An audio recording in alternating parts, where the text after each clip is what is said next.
नवंबर की घोर काली रात में बस मणिपुर स्टेशन पर आकर रुकी। रवि, नेहा और दादी शकुंतला तेज बारिश में भीगते हुए नीचे उतरे। इतनी तेज बारिश हो रही है, समझ नहीं आ रहा हम घर तक कैसे पहुंचेंगे। लगता है आज का दिन ही कुछ अजीब है। बारिश रुकने का नाम ही नहीं ले रही। सारी सड़कें भीगी पड़ी हैं और ठंड भी बढ़ती जा रही है।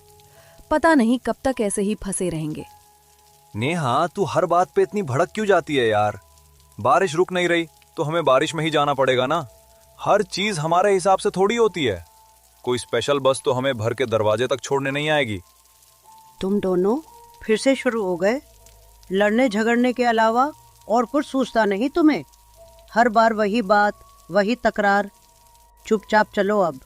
जब मैं जवान थी तो ऐसी बारिश में भी निकल पड़ती थी। आजकल के नौजवान तो बारिश देखकर ही डर जाते हैं। अम्मा की बात सुनते ही तीनों बिना कुछ बोले गांव की ओर चल पड़ते हैं। बरसात की ठंडी बूंदें उनके कपड़ों से टपकती रहीं, मगर कदम रुकने का नाम नहीं ले रहे थे।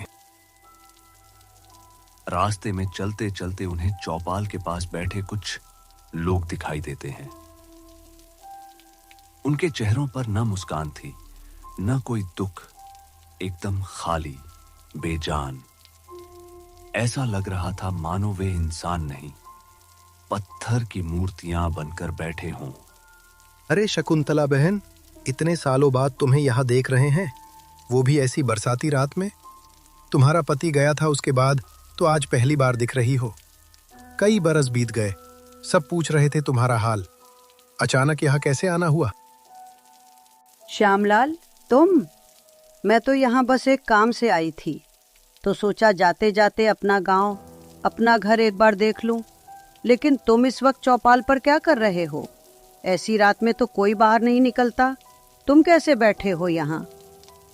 चाची, यहाँ पर इन बरसाती रातों में आजकल कुछ भी ठीक नहीं चलता। आपका इस समय यहाँ आना बिल्कुल ठीक नहीं है। आपको सच में यहाँ नहीं आना चाहिए था। हम लोग भी मजबूरी में ही चौपाल पर बैठे हैं। अरे विजय, तू कैसा है रे?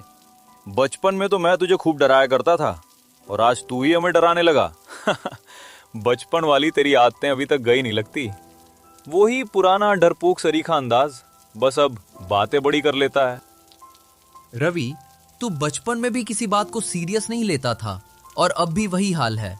मैं बस तुझे समझा सकता हूँ, पर डर यही है कि जिस दिन तुझे बात समझ आएगी तब तक बहुत देर हो चुकी होगी। कभी कभी ये बचपना छोड़कर किसी बात को थोड़ी गंभीरता से ले लिया कर। जिंदगी हर वक्त मजाक नहीं होती, समझा? तुम दोनों सुबह लड़ लेना, अभी नहीं। ठीक है श्यामलाल, अभी तेज बारिश हो रही है। हमें जल्दी से घर पहुंचना चाहिए, वरना यही खड़े खड़े बातें करते रहेंगे और रात निकल जाएगी। चलो कदम बढ़ाओ। चौपाल से निकलते ही वे तेजी से घर की ओर बढ़े। घर पहुंचते ही रवि, नेहा और शकुंतला थक कर सीधे लकड़ी के सोफे पर बैठ गए। भीगने की वजह से तेज ठंड लग रही थी, तो उन्होंने पास रखी सूखी लकड़ियां इकट्ठी की और आग जला ली। धीरे धीरे आग की गर्माहट कमरे में फैलने लगी और तीनों के चेहरे पर थोड़ी राहत लौट आई। अम्मा, यहाँ के लोग बहुत अजीब व्यवहार कर रहे हैं। जो विजय बचपन में मेरे सामने बोलने तक की हिम्मत नहीं करता था, आज वही मुझे डराने की कोशिश कर रहा था। और गांव पहले जैसा तो बिल्कुल नहीं रहा। जहां पहले रौनक रहती थी, अब जैसे सन्नाटा और बेचैनी फैली हुई है। मैं तो पहले ही कहती थी अम्मा, गांव आकर हम क्या करने वाले हैं। सबके बर्ताव इतने अजीब लग रहे हैं। सच कहूं तो सब मुझे बिल्कुल गंवार से लग रहे हैं। इससे अच्छा होता कि हम शहर ही वापस चले जाते। कम से कम वहां ये अनजाना सा माहौल तो नहीं था। बच्चों, तुम्हें क्या पता, तुम्हारे पिता के गुजरने के बाद मैं पहली बार इस गांव में आई हूँ। मेरी भी उम्र हो चली है, पता नहीं दोबारा यहाँ आ भी पाऊंगी या नहीं। इसलिए सोचा जब इस तरफ आए हैं तो अपने गांव को आखिरी बार देख लूं। दिल में बहुत बातें दबी थी, बस उन्हें महसूस करने आई हूँ। अम्मा, आप प्लीज मत रोइए। मुझे सच में पता नहीं था इस बारे में। मैं माफी चाहती हूँ। मुझे आपको समझना चाहिए था। मेरी वजह से आप दुखी हों, ये मैं बिल्कुल नहीं चाहती। अम्मा आप बस शांत हो जाइए, मैं आपके साथ हूँ। मैं आपके लिए कुछ खाने को लेकर आती हूँ, थोड़ा अच्छा लगेगा। यह सुनकर नेहा तुरंत उठती है और रसोई घर की ओर चली जाती है। रसोई घर में कदम रखते ही नेहा ठिठक कर रुक जाती है। अंदर हर चीज बिखरी पड़ी थी। बर्तन उलटे पड़े, डिब्बों के ढक्कन खुले हुए और सामान इधर उधर बटोरा हुआ। ये हाल देखकर वह घबराकर एक पल को चौंक जाती है। अरे ये क्या, सब कुछ इतना बिखरा हुआ क्यों है? अब मैं अम्मा के लिए खाने में क्या बनाऊंगी? रसोई की हालत तो ऐसे है जैसे ये रसोई घर नहीं कोई कबार घर हो। नेहा वापस उसी कमरे में लौट आती है जहां रवि और अम्मा बैठे थे। अम्मा, रसोई में तो कुछ भी नहीं है। सारा सामान बिखरा पड़ा है और बर्तन भी खराब हो चुके हैं। मुझे तो लग रहा है कि अनाज भी सड़ चुका है। इस हालत में तो कुछ भी बनाना मुश्किल है अम्मा। नेहा बेटी, ऐसा कैसे हो सकता है? यहाँ की सफाई के लिए मैंने गांव की एक औरत को रखा हुआ था। मैं तो शहर से हर महीने उसे पैसे भी भेजती रही घर की देखभाल करने को। फिर रसोई की ये हालत कैसे हो गई? अम्मा, आजकल पैसे लेकर भी लोग ढंग से काम नहीं करते। आप आगे से उसे एक भी रुपया मत भेजना, और सुबह होते ही जब वो आएगी तो सबसे पहले उसी से अच्छी तरह बात करनी होगी। इतनी लापरवाही सहने लायक नहीं है अम्मा। अम्मा, मेरा तो कहना है कि रात अब काफी हो चुकी है, चलिए सो जाते हैं। वैसे भी हम सब ने शाम को कुछ खा लिया था। सुबह उठकर आराम से सब देख लेंगे। थोड़ी नींद ले लेंगे तो दिमाग भी साफ रहेगा। इतना कहते ही अम्मा अपने कमरे में जाकर सो जाती हैं और रवि व नेहा दूसरे कमरे में जाकर लेट जाते हैं।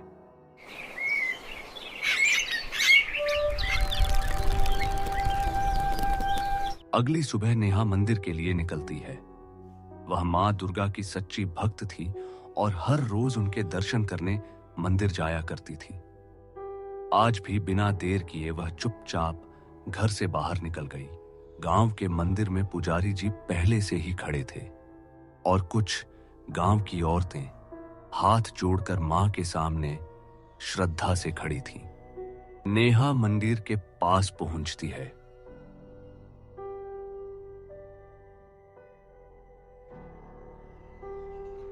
वो पूजा करने लगते हैं। नेहा भी हाथ जोड़कर सबके पीछे खड़ी हो जाती है।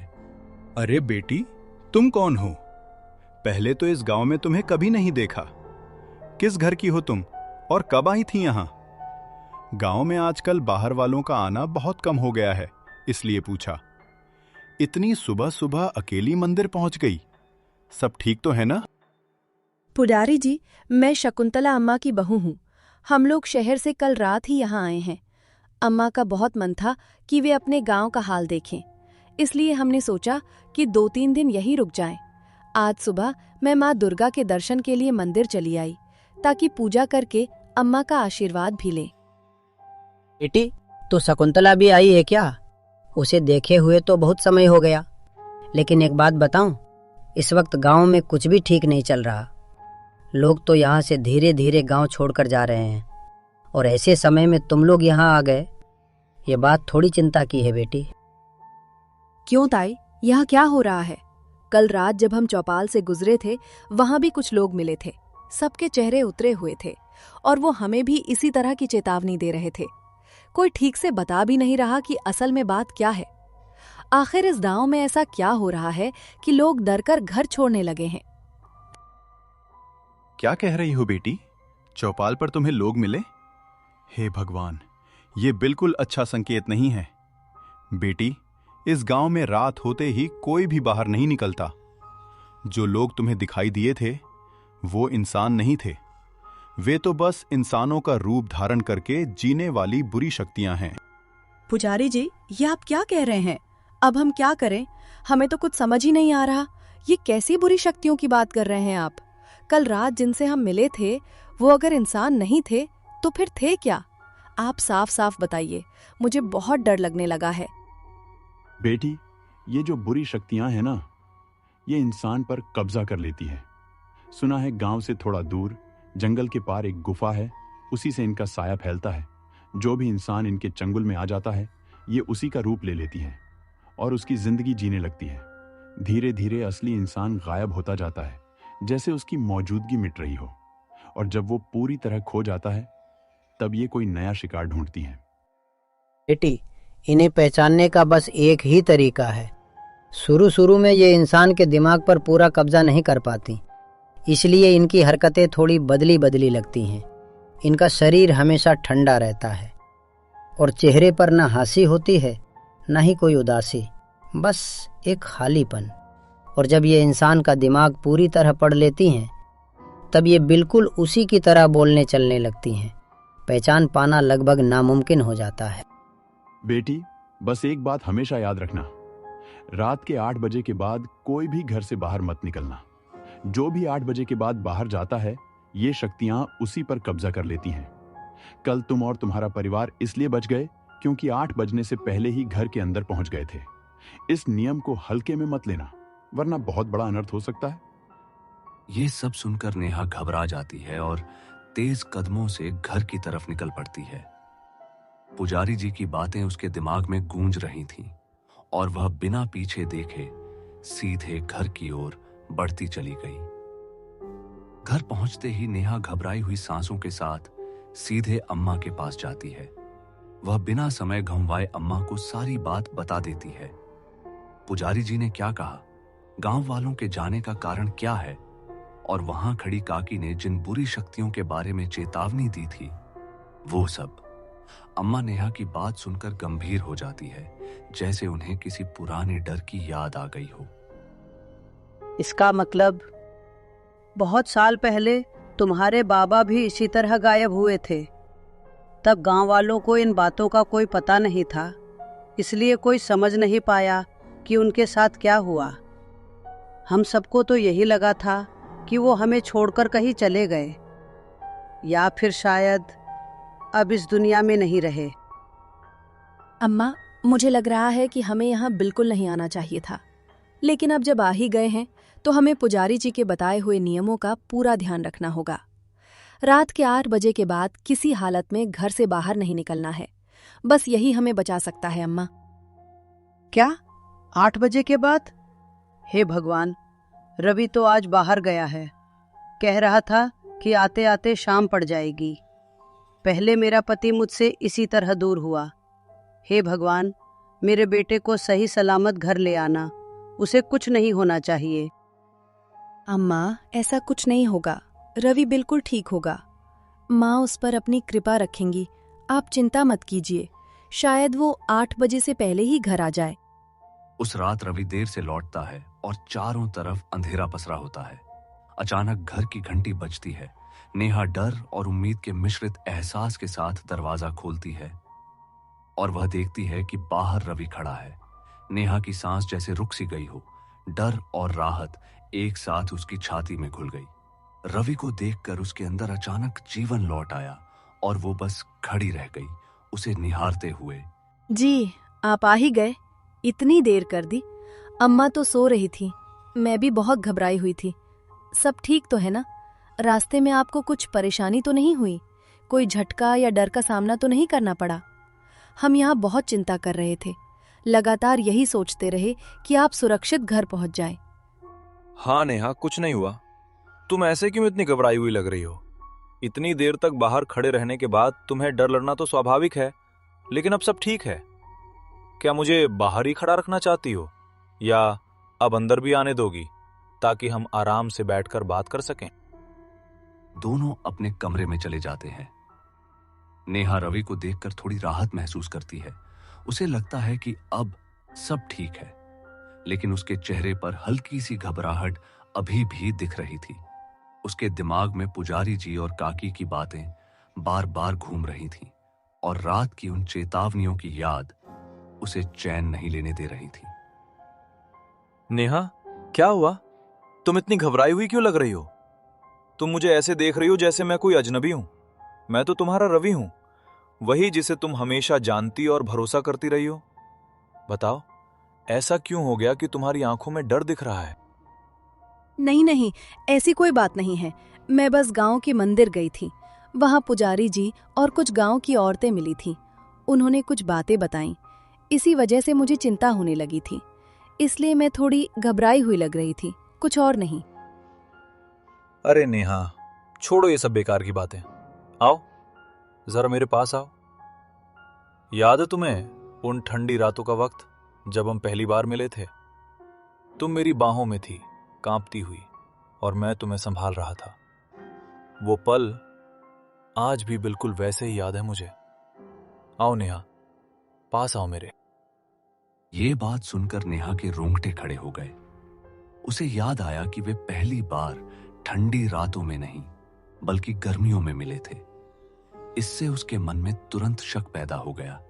क्या यह सच में रवि है जो उसके पास खड़ा है या कोई और? उसकी आंखों में डर और असमंजस की झलक साफ दिखाई देने लगी। अगले दिन नेहा सुबह सुबह मंदिर गई और पुजारी जी के पास जाकर सारी बात बताई। उसने कहा कि रवि रात को देर से आया था और उस समय जो बातें हुई वो कुछ ठीक नहीं लगी। नेहा ने अपने मन की शंका भी पुजारी जी को बताई। उसे अब डर था कि जो उसके पास खड़ा था वह सच में रवि नहीं बल्कि कोई और हो सकता है। पुजारी जी ने गंभीर होकर उसकी बात सुनी और उसे सचेत किया। बेटी, मैंने तो पहले ही कहा था कि रात के 8 बजे के बाद बाहर मत निकलना। जो तुम बता रही हो उससे मुझे यही लगता है कि अब जो तुम्हारे पास खड़ा था वह सच में रवि नहीं है, कोई और है। कोई बुरी शक्ति या उसका रूप ले चुकी है। हमें बहुत सावधान रहना होगा। पुजारी जी, अब क्या किया जाए? मुझे बहुत डर लग रहा है। मैं अपने पति को कुछ भी होने नहीं दूंगी, चाहे कुछ भी हो जाए। जरूर कोई रास्ता होगा, कोई उपाय जिससे सब ठीक हो सके। कृपया बताइए, मैं क्या करूं? इसके लिए हमें आज रात उसी गुफा में जाना होगा बेटी। अगर उस बुरी शक्ति ने रवि पर कब्जा किया है तो उसकी असली छाया अभी भी उसी गुफा में कैद होगी। वो जरूर तुम्हें पुकारने की कोशिश करेगी। वहीं हमें सच्चाई मिलेगी और उसी से रवि को बचाने का रास्ता भी। रात के सन्नाटे में नेहा और पुजारी जी जंगल के रास्ते से होते हुए गुफा की ओर बढ़ते हैं। चारों ओर उल्लुओं की आवाजें और दूर से कुत्तों के भौंकने की गूंज माहौल को और भयावह बना देती है।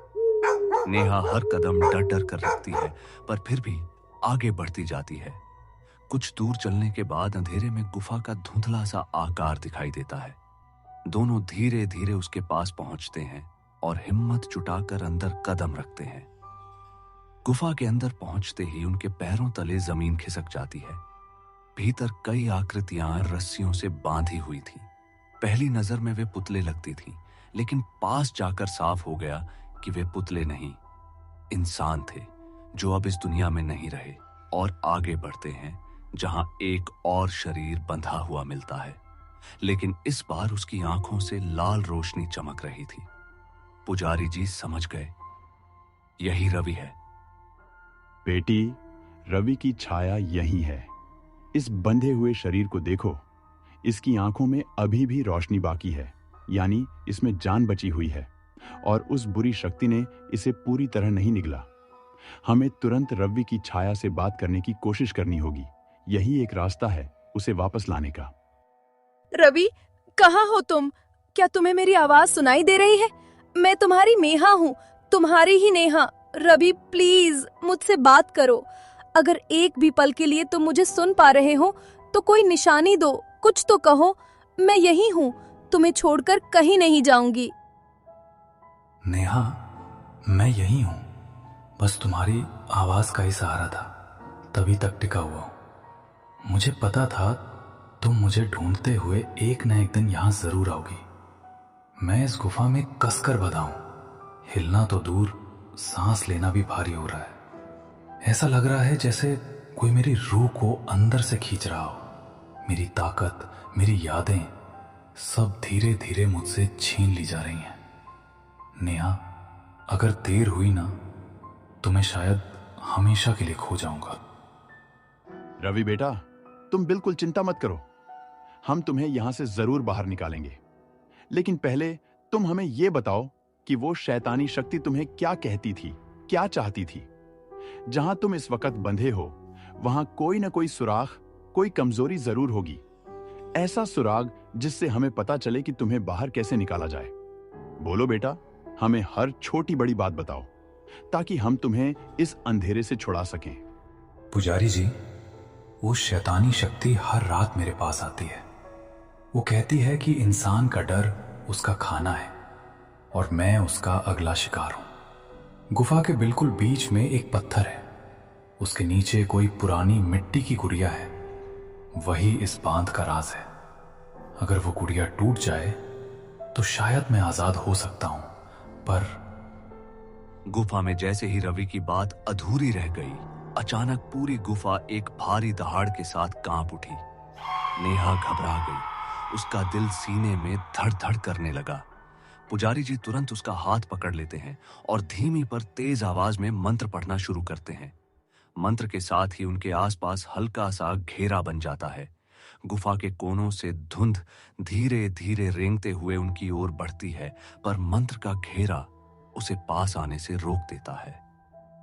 रवि का शरीर रस्सियों में बंधा तड़पने लगता है, जैसे वो दर्द से चीख रहा हो लेकिन आवाज ना निकल रही हो। पुजारी जी ने अपना हाथ आगे बढ़ाया। उनकी हथेली से एक तेज ज्वाला प्रकट हुई, मानो किसी अदृश्य शक्ति ने आग को बुला लिया हो। ज्वाला हवा में लहराती हुई फैलने लगी और पुजारी जी धीरे धीरे गहरे स्वर में मंत्र पढ़ने लगे। अग्नि की वह लपट धीरे धीरे उस बंधे हुए पुतले की ओर बढ़ने लगी। जैसे ही ज्वाला उस पुतले को छूती है, उसके अंदर से एक हल्की सी ज्वाला बाहर निकली। उस पल के साथ ही पूरी गुफा तेजी से कांपने लगी। छत से पत्थर गिरने लगे, जमीन हिलने लगी, जैसे गुफा खुद डर के मारे टूट रही हो। इसी हलचल के बीच रवि अपने असली रूप में वापस आ गया। उसकी सांस सामान्य होने लगी और आंखों में पुरानी पहचान लौट आई। वो तीनों वहां से भागने लगे क्योंकि गुफा जल्दी ही गिरने वाली थी। दूसरी ओर घर में जो रवि का रूप लेकर शैतान अम्मा के पास खड़ा था, अचानक वह जलने लगा और कुछ ही पलों में जलकर भस्म हो गया। रवि तो उसके चंगुल से आजाद हो चुका था, पर असली सवाल यही रह गया, क्या वह शैतान हमेशा के लिए खत्म हो गया या फिर सिर्फ कुछ समय के लिए चुप हो गया और किसी नए साय में लौटने का इंतजार कर रहा है।